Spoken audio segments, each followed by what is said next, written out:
10 seconds remaining. 5 seconds remaining. Dire team pick.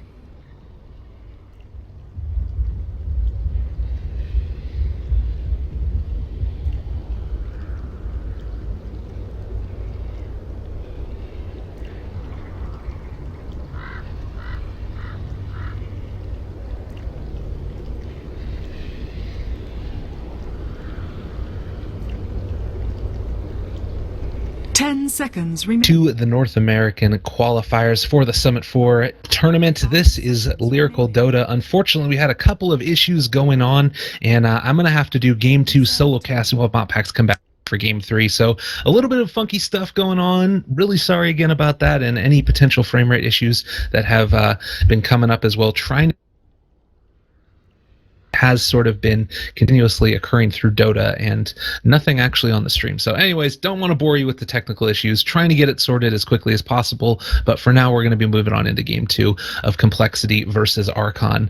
Looks like we're going to be having Io first banned on out here as well for the Dire. No real surprise there, considering what we were talking about with Vlad's proficiency at that hero. This is also going to be an Alchemist banned on out. Doom and the Slardar into a first pick Shadow Fiend for the Radiant. No real surprise there either. A hero that works very, very well. Into a Winter Wyvern Tusk, and one more pick coming out pretty soon from Complexity. So that whole last game that we ended up seeing, spoiler alert by the way, was a really great win by Archon all in all. But it looked throughout the whole part like there was going to be a situation where Complexity could bring it back around. They had some great plays with a lot of activatable abilities, Force Staffs, Lotus Orbs, just consistently covering their teammates. And it just kind of felt like they didn't have the heroes that they needed to be able to make it happen. And I like the Shadow Fiend and the Dazzle pickup here. This to me seems like a very strong core to build around. Undyne is also going to be banned on out, as is the Darkseer, not wanting to give that Winter Wyvern Darkseer combo to Archon Dota. And it's sort of at the very beginning right now. Winter Wyvern obviously is always going to create a great situation for you to find effective team fights, and the Curse is always going to be great for being able to have great lockdown, and also potentially burst somebody down as well if you're able to sort of follow up with it a bunch of stuns. But the big thing is the long range and long duration stun. If you take a look at the way that this ability ends up scaling, 2.5 seconds all the way up to 3.5 seconds at level 3, and being able to disable the entire team for 3.5 seconds, that is amazing. So I'm going to be able to have that now. Also going to be a Broodmother banned on out, and one more as well. The hero really did, I felt like, do a lot for Archon last game. Consistently able to take on over the jungle. There was a couple of really great brood counters, and we did see some moments where the Darkseer was able to hit ion shells into raises from the Shadow Fiend and just get huge piles of gold flying out every which way. But it never really felt like they were able to sort of consistently shut down the brood. And it's sort of a hero a bit like Alchemist, where if you don't keep on going back to that hero, if you don't keep on addressing it over and over again, eventually it's going to take over. And for several moments, being able to be top of the net worth sort of consistently throughout that game. Also, the Night Stalker making a huge impact. I think that it was, if I'm not mistaken, an 18-minute Aghanim Scepter out of him, which meant that every team fight that Archon Dota wanted to take, they were able to make sure that they took it. And he was, consistently tossing out the darkness, the lack of vision that was coming up. It's a really dangerous hero to be playing against, and hasn't actually been picked yet. Instead, we're going to be seeing the Queen of Pain taken. Again, a lot of burst damage here, a lot of AoE, but also a lot of single target. If you take a look at the Tusk Queen of Pain combo, you think about these two heroes at level 6, if you do run the Tusk in the off lane position, and then maybe he rotates over to the mid lane.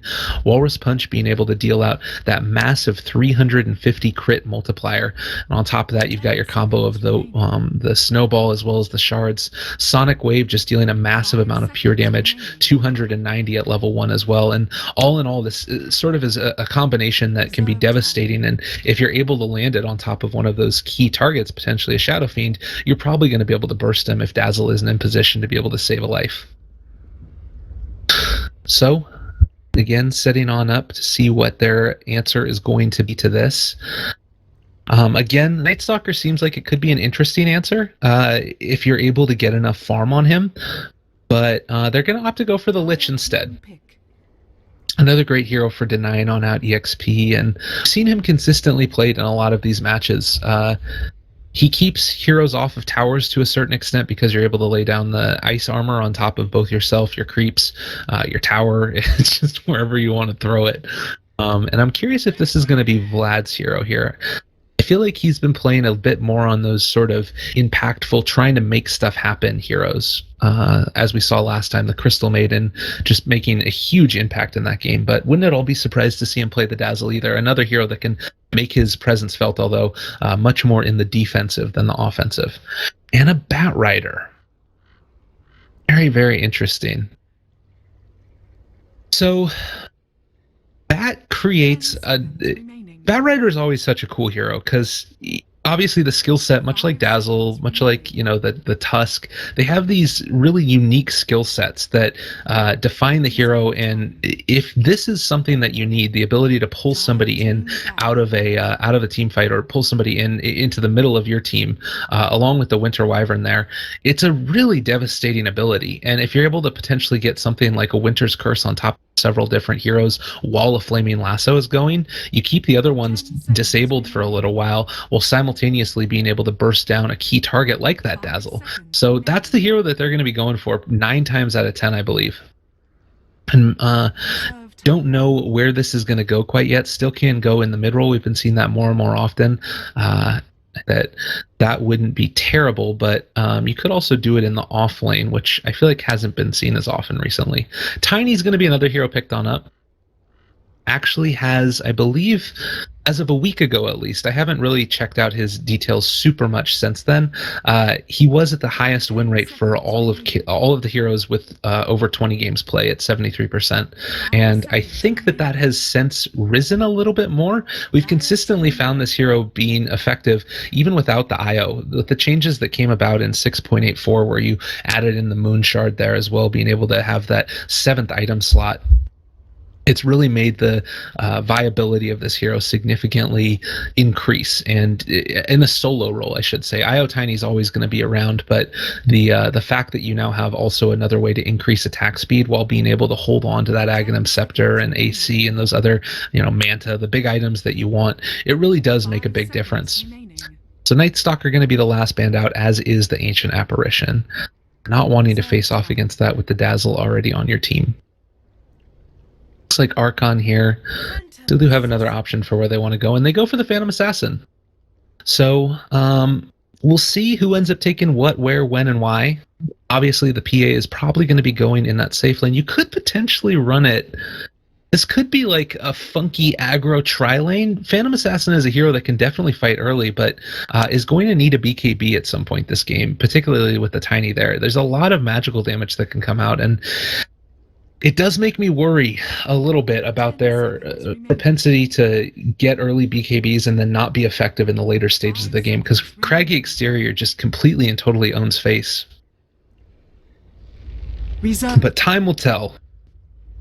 I guess the flip side of that is that you don't tend to get craggy until you already max on out the majority of your other spells. So around that level 9 or 10 or so, you're going to be starting to really plug those points back on into it. But might not necessarily the biggest impact on the PA, who also is known for her, her evasion and, of course, the crits that come on out. And Razor is the last pick. Complexity. So a couple of very tanky bruisers picked up by Complexity Gaming, and several heroes to augment that as well. I'm still imagining that we're going to be seeing in the Shadow Fiend in the mid lane. I would be very surprised if that was anything else. And yes, we do end up see King Vincent pick that back on up. He's going to be taking the Razor, and Swindle's looking to be going in the off lane Tiny role. Probably going to be run up there, the Lich in a dual off lane. Looks like this might actually end up being an off-lane Bat Rider. Well, we'll see. They can we've seen a lot of versatility as far as where these where monkeys as well as Moo have gone.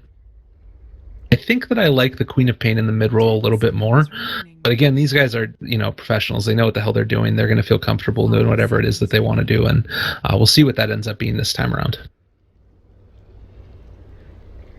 So as we get ready, let's game is paused immediately. No big deal at all. Oh, okay. All right. Don't worry about it. We're all good. Still hanging out here and perfectly fine.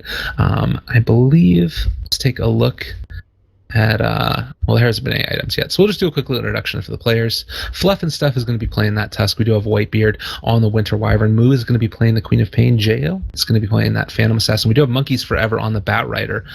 Cool set, I have to say. He's got like this funky little beard and what looks to be a beanie as well. Or maybe that's just the way that his hair is parted. Okay, that's pretty cool.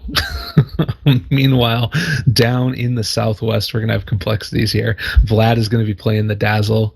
We do have Pink Vincent who's going to be playing the Shadow Fiend.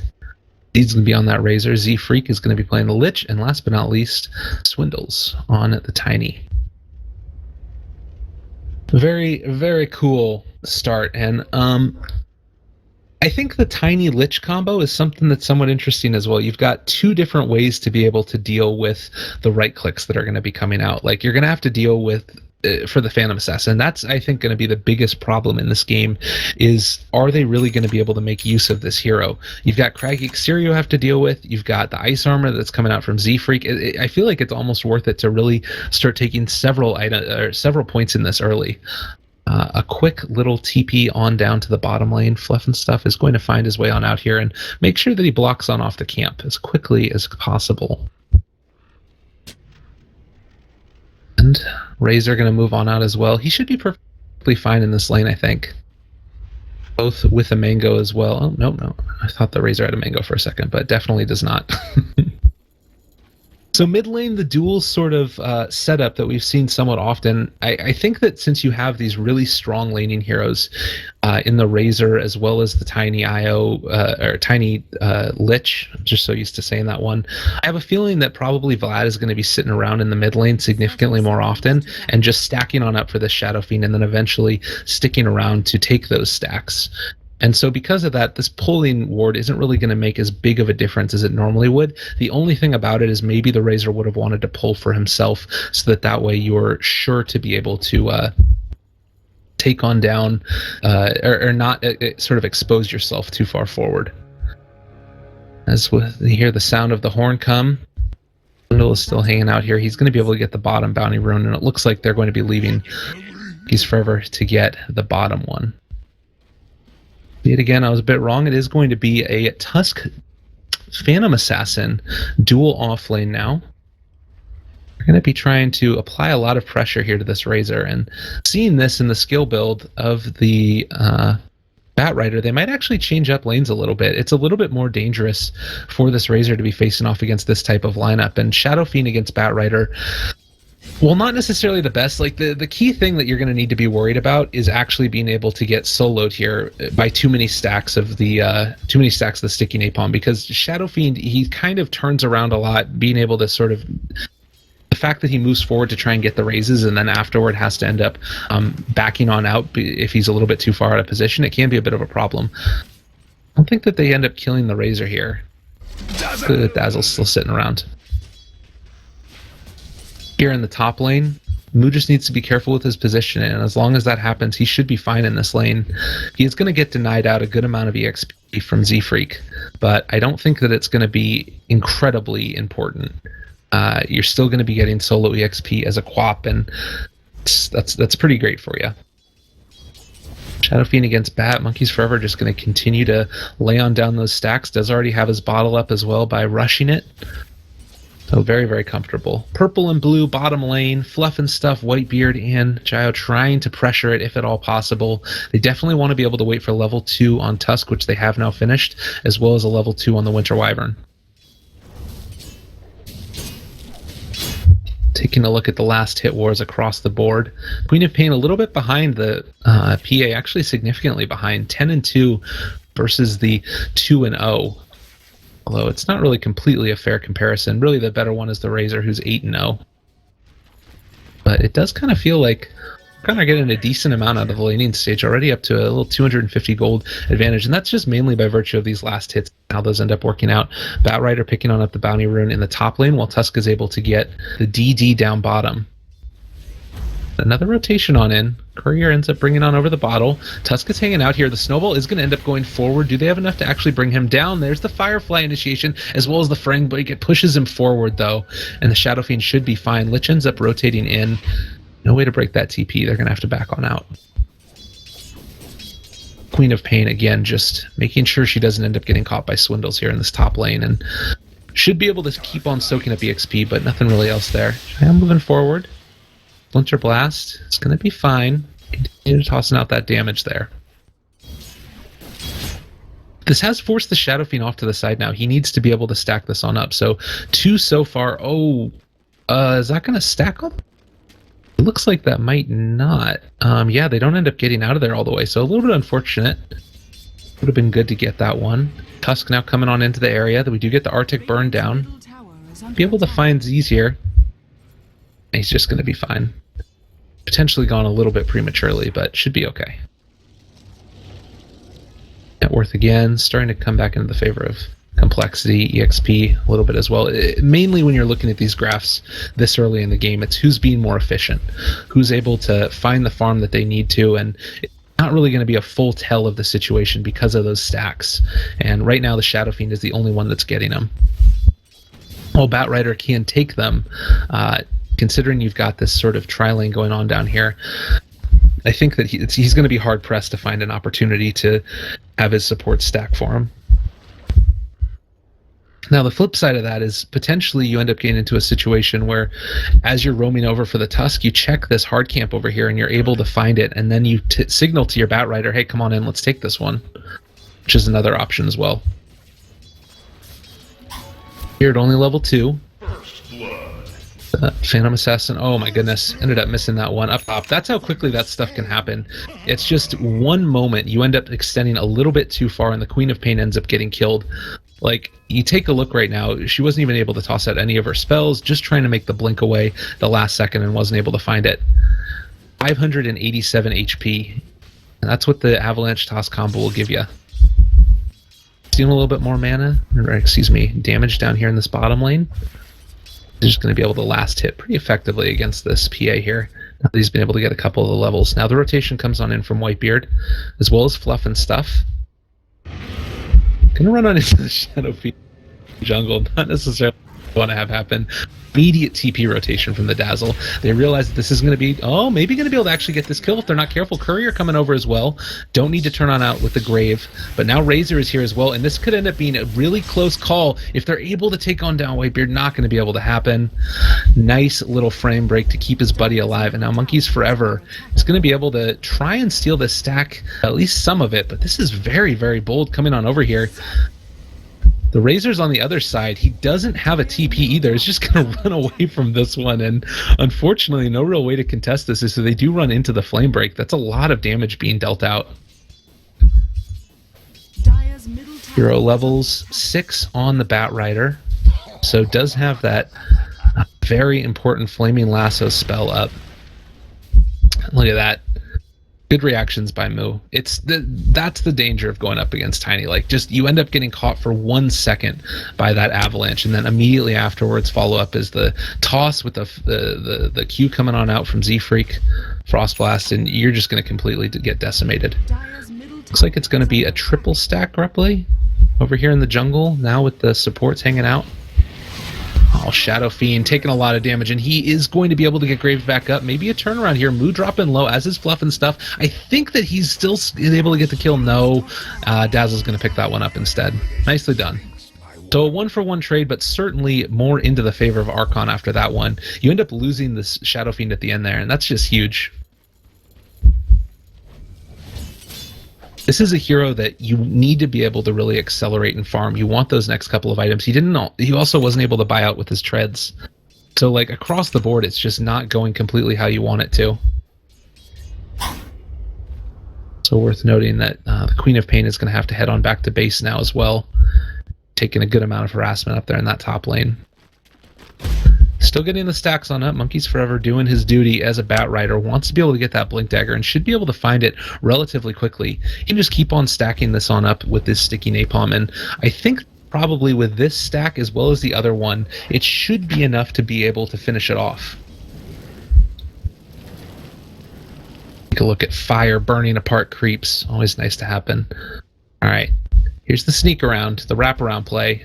Do they find Z-Freak? He does have Chain Frost. If he's able to actually get that between the two of them, it would be a lot of damage very quickly. He did recently get a buff in terms of the amount of movement speed that it gets, the projectile for Chain Frost. Was looking to see if he could take a stack, but isn't going to be able to find it. Instead, just relatively farmed Monkeys Forever, and Lich is going to have to vacate the situation before he ends up getting down top lane. And you get the snowball down on top of Swindles. This could be a little bit deadly. Does TP away? Maybe a chance for a getaway? No.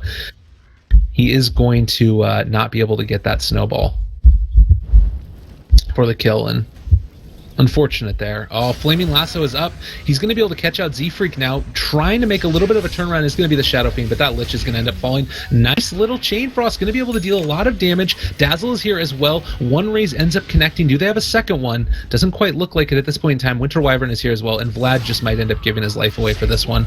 Oh, jump. No, yeah, he's definitely going to end up going down here. And the only question is, who is it that's going to take the kill? He's going to battle away till the end, but Phantom Assassin with one more right click is going to take that one. So end result, 2 dead, the Lich and the Dazzle, for just the cost of a Flame Break. Usually you'll end up getting 1 kill with that spell, but this time around was able to make it happen. Whitebeard now level 5, getting hit by this Lich who has been able to really accelerate in his levels, already level 6 as well, so you need to be careful. He actually might end up going down there. I think that Splinter Blast might have saved the Winter Wyvern's life, because movement speed wide 335, you take a look at what the Lich is at 365, he would have been able to run her down right there.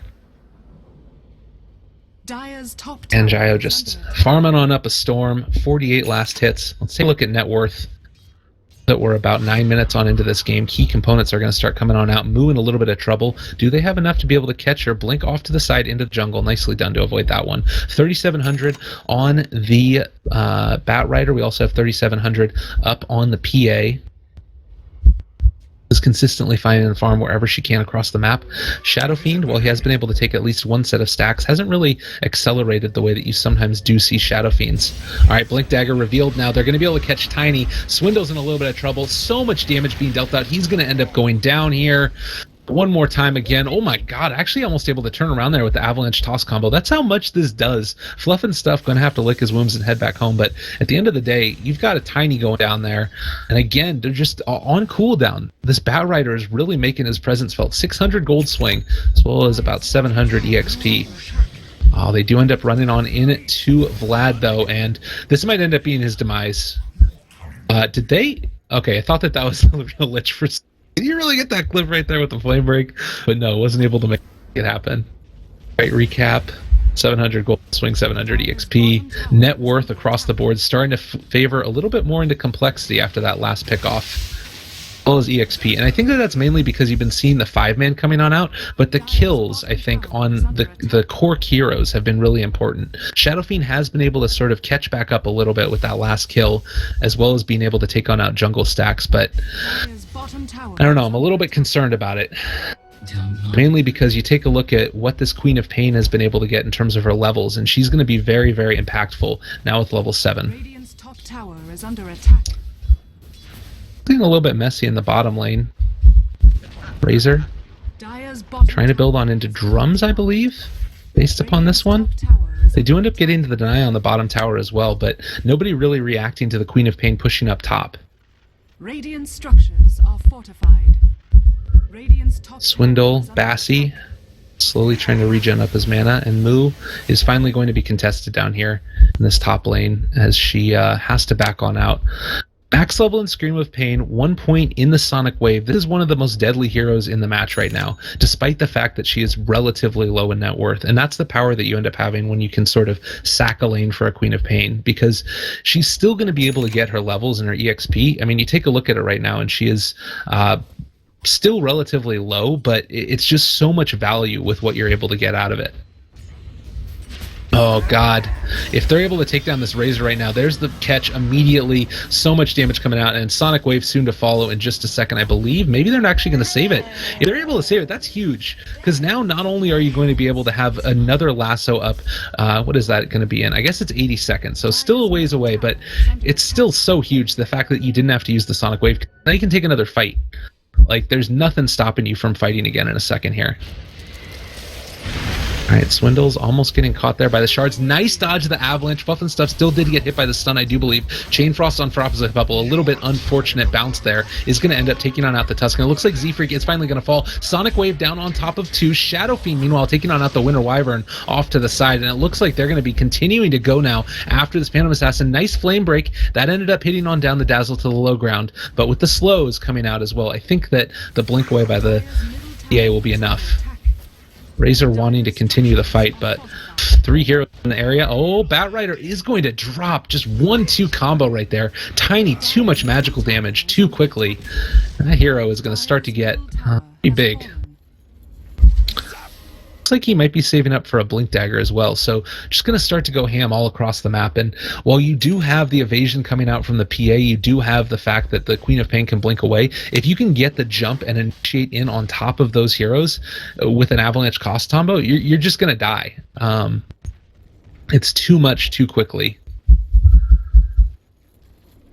They start to push on forward yet again. 5,700 net worth up on the Shadow Fiend, shooting towards a 3k net worth lead. EXP looking towards that 4k mark as well. That is the Blink Dagger finished off for the Tiny. It could be revealed here in just a second. Fluff and Stuff does spot this out. We do have the Winter's Curse down on Whitebeard as well. That is an Eye of the Storm. Not really a great initiation point. Are they going to be able to find it? Yes, there's the Winter's Curse, but not going to be able to catch onto the Razor as well. He does end up getting picked up by the Flame Break hit again. The lasso already expended. They're going to keep him alive with the Dazzle there, but again, Swindle's jumping forward. Wasn't able to find anybody, unfortunately. Was looking for Whitebeard, I believe, and now he might end up falling if he's not careful. No, Dazzle's still in the area. Everything keeping him alive. More stacks of Sticky Napalm. Another TP on into this area. Ends up falling there, the Queen of Pain. That is huge right now. Snowball forward onto Swindles. He does fall. Can they take any more, though? That's the real question. They do have another shards up in 6 seconds if they're able to make it happen. Jump forward onto Z-Freak. He's taking a couple more harassments there. Chain Frost end up hitting onto 2, but it stops there on Jo. Gonna need to blink away. A little bit scary. Does blink back to the Batrider. An extended team fight here. I can't believe this Winter Wyvern is still alive at such low HP throughout the whole course of it. Not going to be able to hit a crit this time. Razor in the middle of all of them. Monkey's Forever taking a lot of damage, stealing the damage from the Tusk. Lich ends up taking down the Batrider, and now it's starting to all fall apart for Archon. Turning this back around. Complexity are making it happen. Huge set of kills, and also end up getting the top tier 1 tower. Fight recap. A 600 gold swing. 3 for 2 was the end result. The fact that Tiny died, I think, was probably the biggest thing right there, that they were able to take that one down, and Whitebeard still continuing using every last bit of mana and HP that he has to push on out this creep wave, so that way they don't end up getting hit. Like, you have this sort of super bulky frontline heroes in the Razor with his drums on up now as well. I mean, Shadow Fiend's been able to pick on up Assange, and then off the back of that is Swindles just able to jump in and hit a toss combo and burst through these sort of finesse-based heroes like the Tusk and like the Batrider as well. Radiant's bottom tower is under attack. All right, well, net worth lead starting to really favor into complexities, and going to be a Hasterin picked up now by the Quap. It ended up spotting her out, but sort of debating which way to go. Really sure. If you're chasing a Quap right now with a Hasterin, that seems a little bit different to me. But they do end up picking up the DD on the Shadow Fiend. This might be what they're looking for right now. If they wanted to, they probably could just go on in a Roshan. But opting instead to try and take the fight with this one, they're in somewhat of an advantageous position. You take a look at the ward vision right now out of the Radiant. They know everything that's going on right now. They're going to be able to see any angle of initiation. And likewise, the Dire have pretty good vision throughout here as well. 8,000 net worth on the Shadow Fiend. TP on back to the bottom lane. Tiny waiting to maybe find the moment for Moo, and he's gonna die. Just immediately killed. That is so devastating right now. No ability to be able to toss out any of the spells, and just eviscerated. 600 and 700 are the gold and EXP lead, respectively, from that. Batrider still with the 2 shared tangos as well, to make sure he can get out of there if at all possible. All right, and this is the point where Razor's just like, screw it, I'm going in, man. I am not afraid of you, Whitebeard. Not afraid at all. The Splinter Blast is going to burst on through these creeps, but backdoor protection still is down. Meanwhile, ratting going on up in the top lane. Phantom Assassin is going to make sure that that happens. Going for the Helm of the Dominator build, and already with that tier 1 falling, does feel like now Complexity need to make something happen here. And I think they should be able to. Bottom lane being pushed out by the Quap as well. Handling this just about as well as they can on Archon. There's the drum charge used. Jump forward by Swindles, ends up hitting. Maybe is going to be able to use the toss back Walrus Punch, creating that extra little bit of separation between him and the Tusk. But now that tower falling so swiftly with the DD on up. They're going to be in a really good position. Oh, God, wanted it. Swindle was meant to be. Now the PA is going to just try and run away, and Shadow Fiend not wanting to mess with that at all. Shadow Blade going to be an option. Very, very interesting. So this makes a lot of sense now. He's going to be trying to go for that Silver Edge. Wants to take away the evasion chance. It means he's going to be able to go for stats more as opposed to having to go for an MKB. I like this build a lot. You're going to make sure that you can sort of take down that PA in a sort of quick salvo. Z-Freak now is going to end up taking a lot of damage here. Does end up getting the Grave down. The Sonic Wave committed for it. Oh, does end up breaking that TP though. That was necessary. So they still get the kill, but God, at what cost? Expending that Sonic Wave right there is pretty enormous. And now I think that if you're the Radiant, even though you just lost a Lich, I almost feel like you're ready to be able to go on in there and take Roshan. And they do end up picking on up a smoke, so maybe people thinking the same thing that I'm thinking right now. Razor with the Ogre Club getting that extra little bit of tankiness. Probably going to be built on in... I don't know if I love a BKB here. There's too many things that end up piercing through it. I kind of feel like Aghanim's would be pretty good for the Razor. Oh, and this is going to end up being... No, he doesn't end up actually being able to get that one. The blink forward by the Batrider, but it's still going to end up being a kill. I thought that he blinked back, but he ended up blinking forward, trying to see if he could find that dazzle, I guess, but not going to be the case this time. Fight recap, 800 gold swing. That's pretty huge. The fact of the matter is that Batrider is still a pretty big component in all of these fights, and him being down, particularly for a Roche fight, is going to be mean that Archon can't really contest this. Net worth right now, 7,500. EXP as well, 5k. They're ready to go. Ready to go indeed. Presence of the Dark Lord aura really coming in full effect. But again, the PA of now does have 2 points in that crit. She's going to be able to keep on pushing on out these towers. You've also got the potential for Whitebeard here to cut the creep wave if things do get a little bit dire. All lanes pushing. So Complexity wanting to push now if they possibly can, but Archon doing everything right that they possibly can. Tusk, meanwhile, right over there to the side. I ended up missing that one. Moo building towards the Aghanim Scepter. This makes sense. You know that they're going to try and push on down your lanes. You need to make sure that you can keep them pushed out in return. Complexity and hard to keep back at this point. Tiny is starting to build towards the Aghanim Scepter. Only about 1,200 gold away from finishing that one off. As well as hanging out here. They do end up still having... Is he honestly just going to burst down Monkeys Forever? He's choosing his target, and it looks like he's going to be going for Whitebeard. So just 1-2 combo, why not? You're fucking dead. Moo is trying to get out of there as well, but it's ridiculous. Like, they can keep the push out here on the top lane because Tiny can just move around, and with that Invis rune, like, that one really paid off well for him. The fact that he's able to get that and then find an immediate pick off is huge. Top lane is still being pushed by the PA, but they're going to be knocking on the tier 3s in a second, and I think that they have to respect this. The BKB is now up, so maybe going to be able to fight here still. The only thing that really does pierce on through that spell immunity for the PA at this point is the toss. And while a big component of the damage, not as huge as the whole combo together. Dire's bottom tower right. is under attack. We have an initiation point. Yeah, Razor is going to be going for that Aghanim Scepter. That makes a lot more sense. Only about 700 gold away from finishing that one off. All tier 2 towers are dead. Swindle is going to end up going on back here, making sure that the creep wave is pushed out. Has been able to finish off the mechanism as well. They're playing this as carefully as they possibly can. They know that they're in the driver's seat. They know that they can win the game. They know that everything is ready to sort of go in their favor. But if they end up pushing it a little bit too hard and too fast, they're not going to be able to win this game, because there's always that comeback potential with the big team fight ultimates that you end up having with the Sonic Wave, as well as the Winter's Curse, which is now back up as well. So good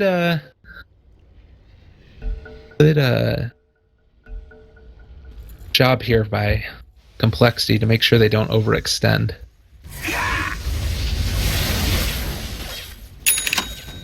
They're still trying to build on into these items here. It might almost be worth it for him to sell his wand now. Like, this timing is pretty important for them to be able to hit. Oh, ends up catching there. Bat Rider is going to find Vlad. He's going to fall. So picking off the Dazzle at the start of the fight, that is definitely big. And now maybe they've bought themselves a little bit more time. But again, I don't know if they really even wanted to... Well, yeah, they would have gone for it now. The Aegis on up as well. Silver Edge finished. They might still be comfortable going for it, honestly. It'd be a little bit bold, but Dazzle's going to be back up in 10. I think that what they do at this point is they go on in, they get the creeps up on the high ground, they lay down a few hits, maybe. I don't even know if they want to go up into the high ground quite yet. I think they wait. Oh, God, that's scary. Hanging out there. I mean, they've got a lot of big, heavy hitters right now. Z-Freak gets hit by a Winter's Curse around these dudes, he's just going to melt. But thankfully, they do have the Dazzle in the area. All of their spells ready to go. Do end up hitting there. An Avalanche, not quite able to hit. Swindle's falling super fast. The Shadow Fiend, oh, he does too much damage with Jo on top of him as well. Now going to be able to be kept alive a little bit longer. Chain Frost does end up getting tossed on out. This is dealing a lot of damage to Fluff and stuff. BKB is already popped by Jo, though, so he's going to be perfectly fine throughout the whole course of this. Blinks back on in is Monkey's Forever Base, taking damage from the Razor Plasma Field. Eye of the Storm is out, but that's not an Aghanim Scepter upgraded one quite yet. With the Tiny already dead, I don't know if they have enough turnaround damage to be able to make this happen. Fluff and stuff is dropping pretty low as well. Trying to apply as much damage as he can. The Bat Rider finally taking on out the Lich, and it looks like the Shadow Fiend is going to be able to take out the Bat Rider in return. They thought that he wasn't there. Don't call it a comeback. Shadow Fiend still very, very comfortable to be hitting away at these heroes consistently. Looks like we've got a couple of little lag issues. So sorry about this, but it is something that occasionally does happen. Very frustrating indeed. Oh, okay. Apparently that's something that happens from time to time as well. You can just see the Twitch emotes coming out right now, the little cat guy. Anyways. Right, recap. Going to be a 1,400 gold swing, looking like 1,600 EXP as well. And 6,500 net worth. EXP 5k as well. Yeah, they're in a very happy spot right now. So, Complexity, taking a strong stance in Game 2, has really been able to bring this one back into their favor. I think that a large part of it, while he did end up getting picked off earlier, is just this Dazzle. The Grave is so key to them to have the siege for the high ground. Like, you need to be able to really make that work. And now probably the situations are going to be switched a little bit. I'm imagining that it's going to be the Razor who's up there in front, but a little bit of extra separation this time around from the Shadow Fiends. That way they don't get Winter's Curse. Because the combination of, like, the two heaviest hitting heroes in the game right now, the Shadow Fiend as well as the PA, just punching away at your face, no matter how tanky you are, you're still going to end up falling eventually. Aegis just now reclaimed Shadow Fiend back up to full HP. Yeah. Just going to be comfortable sitting alone for now. There is the smoke. Hit onto everybody. Oh, don't worry. It's fine, Tiny. Nobody's going to notice. Does end up actually TPing down to the bottom lane instead. Wants to keep this one going. Silver Edge initiation can come on out, but with nobody showing on the map at this point, Archon realizing what could be happening, and they all back on up. Everybody except for the the Queen of Pain in the top lane, who's going to push it on out with the Aghanim Scepter. 15-2 is the score. Net worth lead 7,500. EXP right around 5,000. While the PA just going to get out of dodge before things start popping off here. 10k on her. Hasn't really been able to progress into another item quite yet, but should be able to relatively soon. Does already have that BKB as well as the Helm of the Dom. Winter Wyvern probably trying to build on into a Glimmer Cape. Definitely would be able to help out the team. Blink Dagger finished a while ago on the Tusk now. Rider as well, Force Staff and the Blink Dagger.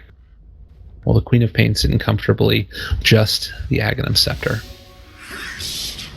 So lane's pushed, looking for their initiation point. Might be able to find the Tusk here. Not going to be able to catch the Avalanche. Good reactions there by the Tusk. Mr. Fluff and Stuff. And this also is going to reveal to them, hey, there might be a ward right there. Let's go deal with that. Aghanim Scepter finished on Swindle now. He is he's going to start to become a bit of that monster that we all love to hate or love to play if you play him, Mr. Tiny. Alright, Smoke Gank on in. Can they find anybody? 2 people going towards the bottom, 3 people in the mid. Beard is going to at least catch sight for a second.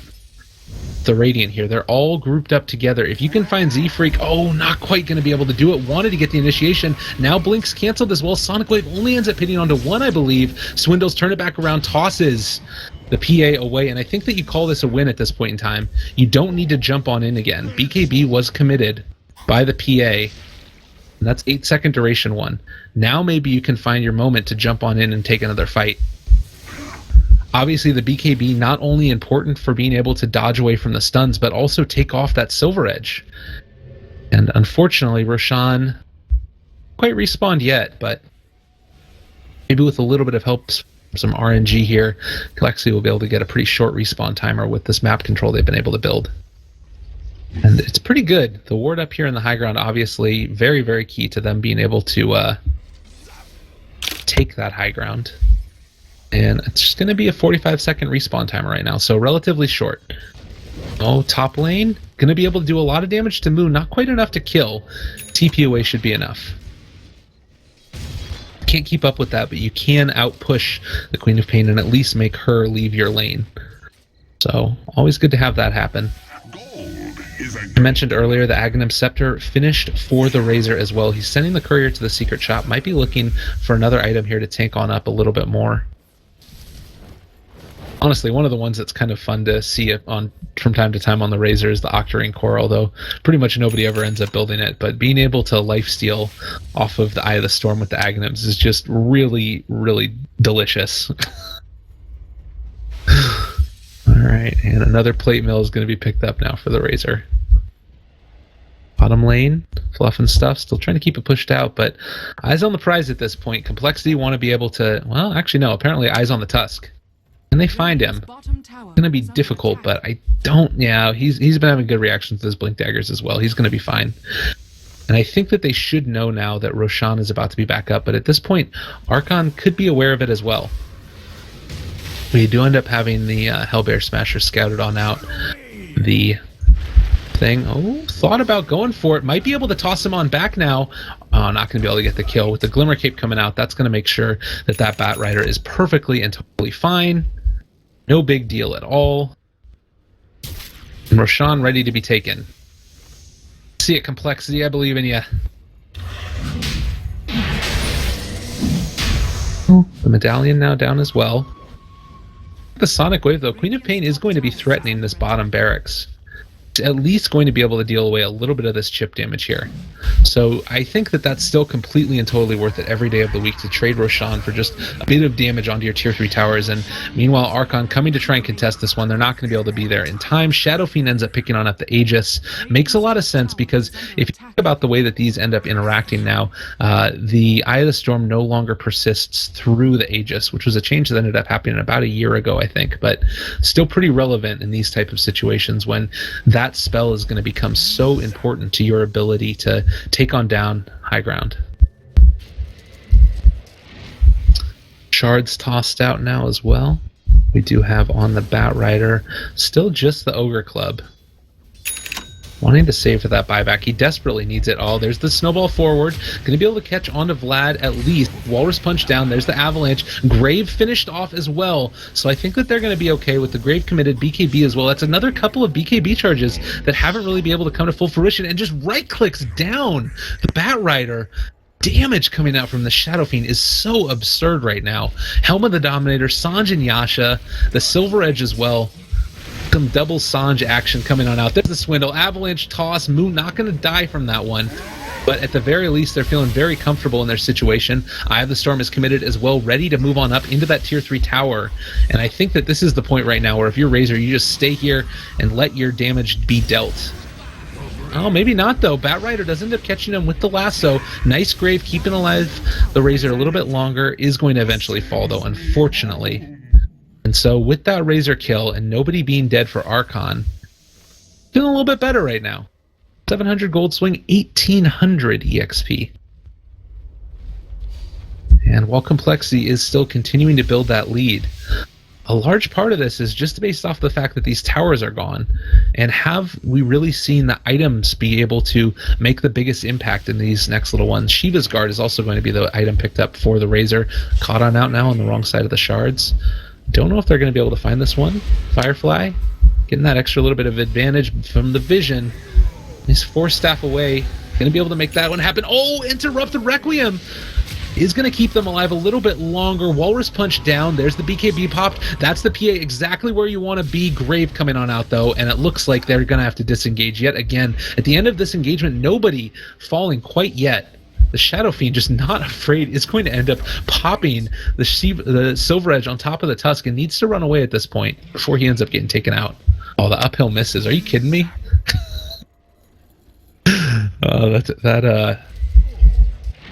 Honestly, the Sigil is doing a lot of work right now as well. So this is the scary part. If you try and reinitiate at this point, like, your Tiny's still at half HP, and while he can keep on getting healed back up, you don't want to initiate with a half HP Tiny, because you're just going to get bursted down. Another Flaming Lasso going to bring on in the Razor. Eye of the Storm is still going. He did get slowed down by that one again, but he might end up falling in just a second. Do they have enough to kill him? No, another Shallow Grave. Sonic Wave off the mark, hits onto the guy who's graved and almost dead anyways. He does finally fall, but at the cost of a tier 3 tower. Now continuing to chase. Vlad is going to get hit here. A couple of raises going to hit onto several different heroes. That's going to end up being Fluff and Stuff dead as well. Aegis does pop. Finally, at the end of the day, 3 heroes dead with the Aegis for Complexity, and not really another clear point for Archon to be able to reinitiate into this. Just so much damage can be dealt out by this Swindle. Only 700 on it, and I guess the plus side is that with the Winter Wyvern, you really do scale well into the late game. Blink on back after the TP on in, thought about going for it, isn't going to be able to make it happen. Still, without a Razor, without a Dazzle, they're getting pretty bold right here, but Shadow Fiend, no real reason not to be. 7-1 is the score. Butterfly is going to be the item, and they're still hovering around that 10k net worth lead for both EXP as well as gold. Lich picking on up the gem.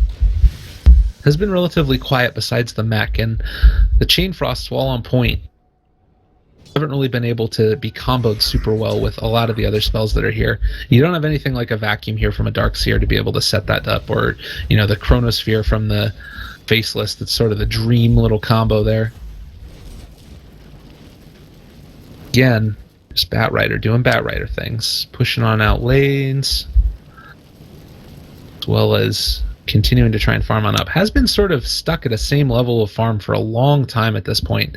Buyback status is another thing to keep an eye on right now. He did end up buying back for that other engagement a little while ago, and Swindle as well as the Winter Wyvern, the only ones with the buyback at this point in time in the game. Everybody else needs to keep on farming. I don't know if necessarily the Butterfly up on the Shadow Fiend is going to be the best option, because the problem you're going to end up running into is I think that PA is actually pretty comfortable building an MKB in this one.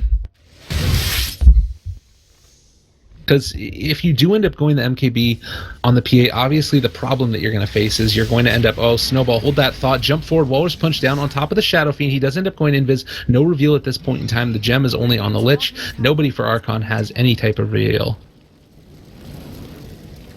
Believe at least. Deny the bottom tier 1 tower. Jump forward, killing Cardi the catapult. But what I was mentioning there is that while you do want to be able to build more stats up on the PA, building damage items is really good as well. So while she is taking the bash right now after going for the KB and the helm, MKB might not be on her initial radar, but I think that she can transfer into that relatively easily.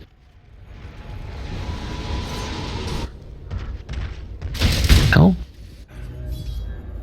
Requiem, be able to spawn out. Moose still looking for the opportunity, but the blink away does end up getting spotted by the Razor as well. I had a Storm committed for this. They really want to be able to get this one, and is going to be able to get another blink forward. So chased all over the map. Usually a hero that's going to be able to get out of there, but that time does get chased on down by Swindle as well as the Razor and everybody. And now Queen of Pain, no more Sonic Wave, no more ratting coming out. They are going to feel comfortable pushing this one. 1100 gold swing, 12k or 1200 EXP as well. She doesn't have buyback. They're ready to go. Roche not going to respond for at least another minute. So they can apply some pressure here, potentially take a lane of racks. Now, if they do end up losing this next engagement again, while it is about a 12k EXP or 12k gold and EXP lead, it still feels like it's something that could potentially turn around very swiftly. Gold is a great conductor. Top lane continuing to be pressed by this PA. Like, if a PA starts to get out of hand, it's very hard to reel it in. But the butterfly is going to be enough right now, at least. For the Shadow Fiend.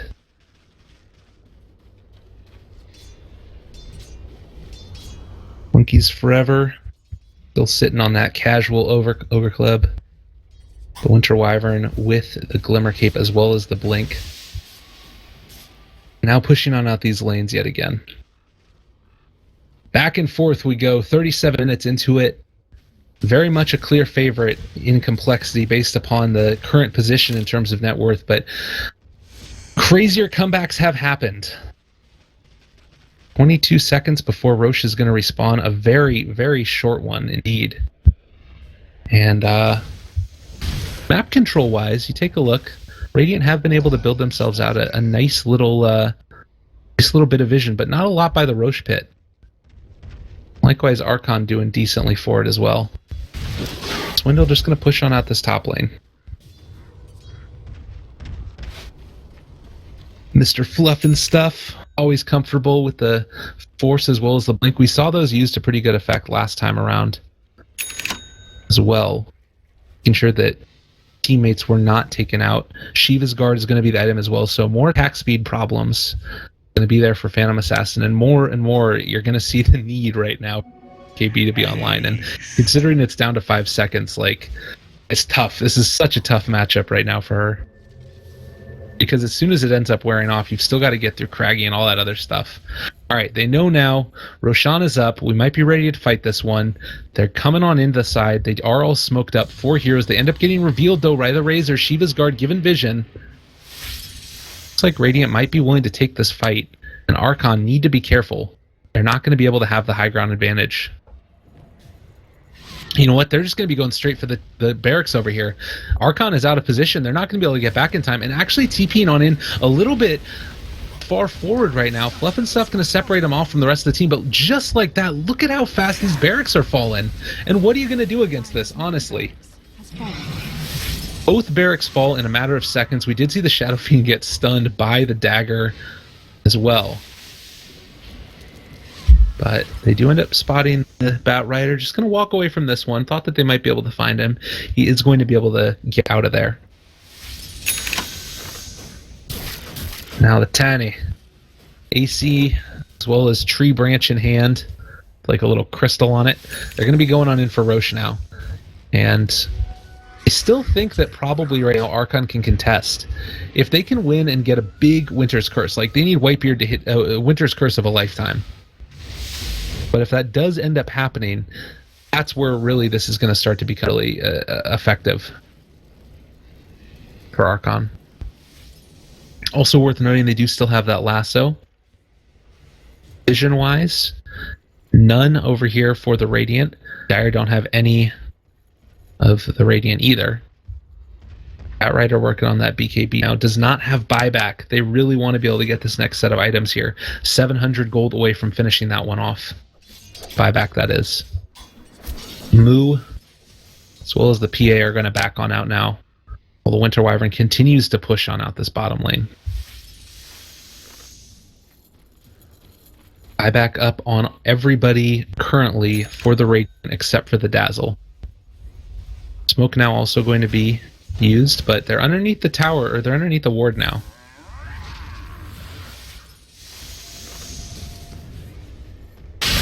And sneaking the Roshan. They see 5 heroes up here. They're going to be going for Rosh, but that means that they're going to end up losing this barracks very, very quickly. Eye of the Storm already committed. Tiny is up on the high ground. They can potentially toss on out if they want to a Winter's Curse, but right now at least they're waiting. They want to be able to make sure that they can stall as long as they can, so that way PA can finish off this Roshan. If they're able to do this, this would be big. This would be huge. Because now, not only are you going to be able to pick it up for yourself, you're almost going to be able to have enough for Abyssal if you want to go for that one. Alright, yeah, and they're going straight for Roshan. Not going to know that this is going on. And immediately TP, oh, the bash. Need to not bash. There is the Age of Steel. Nicely done. They try and sprint down as quickly as they can, but they're not going to be able to do it. And just like that, a really huge play there for Archon. Exactly what they needed to do. And PA has buyback now. Queen of Pain has buyback right now. They get an objective, and Complexity just have to back off. Huge play extending this game. And I think that that is the type of thing that they're going to need to do to get back into this one. They're certainly not out of it at this point. 20k net worth lead or not. You heard it here first, folks. Who cares about money in Dota? We are in the late game. Barracks are what matters. Honestly, though, even if they do end up taking the barracks, Complexity has a pretty good lineup to clear away illusion or clear away creeps as well. As does Archon, as we've seen. So only one lane of racks right now. BKB is finished off. Monkeys Forever wanting to make sure he doesn't end up getting hit with that slow from the Razor if that is who he wants to jump on top of. They need to be able to take the Dazzle out of the fight, though. And you're starting to wonder now at this point if Complexity is feeling a little bit antsy. Like, they were really, really strong. They had this like huge point in their power curve where you felt like if they were able to get that next Rosh, they were going to win the game.